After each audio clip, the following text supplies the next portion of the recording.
আসসালামু আলাইকুম।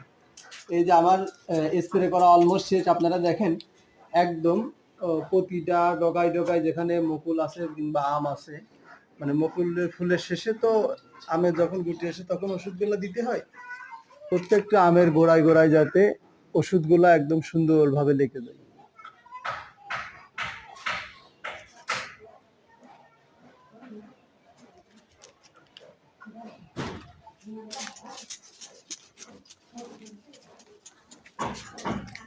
খারাপ এটা হচ্ছে আম দিয়ে খাই এখানে তো দাও নাই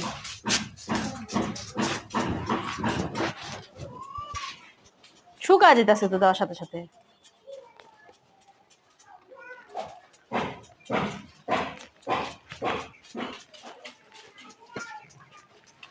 না আর নিব প্রথমত না হয়